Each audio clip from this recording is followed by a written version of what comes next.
Le concept de barrière à l'entrée est central dans les théories de la concurrence et en stratégie d'entreprise. Il a fait l'objet de nombreux travaux en économie industrielle pour en évaluer les conséquences. Sa définition précise varie d'une discipline à une autre, mais reprend le plus souvent l'idée centrale de l'importance structurelle d'obstacles pour qu'un nouvel entrant parvienne à pénétrer un marché. Cela se traduit par ce que les financiers appellent un ticket d'entrée élevé. Rappelons tout d'abord que les barrières à l'entrée peuvent être plutôt structurelles, résultant d'une configuration de marché donné, ou au contraire plutôt stratégiques, c'est-à-dire construites à dessein par des opérateurs en place. La frontière n'est toutefois pas toujours évidente. Nous nous concentrons ici sur les barrières structurelles les plus importantes. Soulignons tout d'abord que la législation reste aujourd'hui une barrière à l'entrée majeure sur un grand nombre de marchés. Parmi ces incarnations, citons par exemple les tarifs douaniers, les normes spécifiques à un pays, les monopoles publics, les restrictions à l'investissement étranger, les quotas ou encore les autorisations administratives. La capacité d'une entreprise à pouvoir contourner ces obstacles dépend largement de l'influence qu'elle peut exercer sur le régulateur. Mentionnons également les barrières juridiques liées à la protection de la propriété industrielle et intellectuelle. C'est par exemple le cas des brevets qui constituent une barrière à l'entrée majeure sur un grand nombre de marchés. Ces mécanismes de protection de la propriété intellectuelle sont un enjeu déterminant pour favoriser les opérateurs en place. Ainsi, les majors de l'industrie pharmaceutique ou du divertissement par exemple déploient des moyens de lobbying considérables pour s'assurer que leurs brevets et leurs licences soient protégés aussi longtemps que possible. Il faut par ailleurs attirer l'attention sur les effets d'expérience. La courbe d'expérience veut que le coût unitaire décline avec la production accumulée au fil du temps par l'entreprise. Autrement dit, à production momentanée égale, les coûts du nouvel entrant seront plus élevés à court terme.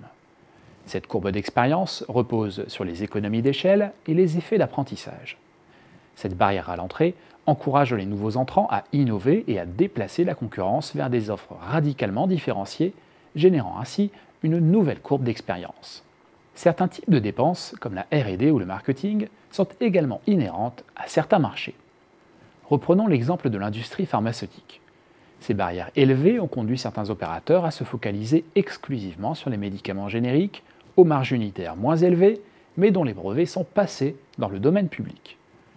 D'autres opérateurs tentent de contourner ces barrières en mutualisant leur recherche et développement avec d'autres concurrents ou des organismes publics ou privés, acceptant toutefois de partager les bénéfices éventuels sur la future molécule brevetée. Les sunk costs, parfois aussi appelés coûts irrécupérables, peuvent également être très dissuasifs. Ils désignent les dépenses engagées par l'entreprise dans le déploiement de son activité et qui ne peuvent être recouvrées en aucune manière en cas d'échec. Cela constitue un frein important à la pénétration d'un marché. Pour atténuer l'impact de ces sunk costs, il existe néanmoins de nombreuses solutions permettant d'abaisser le seuil d'investissement minimum. Pensez dans le monde du logiciel à toutes les solutions hébergées dans le cloud et disponibles sur des modèles d'abonnement ou de tarification à l'usage.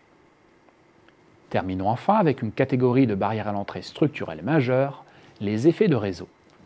On parle d'effets de réseau quand la valeur ou l'utilité d'un bien ou d'un service pour un utilisateur dépend du nombre des autres utilisateurs ou d'autres parties prenantes présents sur la plateforme fournissant ce bien ou ce service.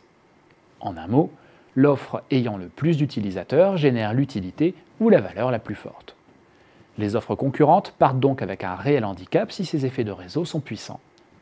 Elles peuvent toutefois essayer d'être aussi compatibles que possible avec le standard existant, essayer de favoriser la migration vers le nouveau service, voire essayer de créer un nouvel espace stratégique où ces effets de réseau ne seront plus une contrainte.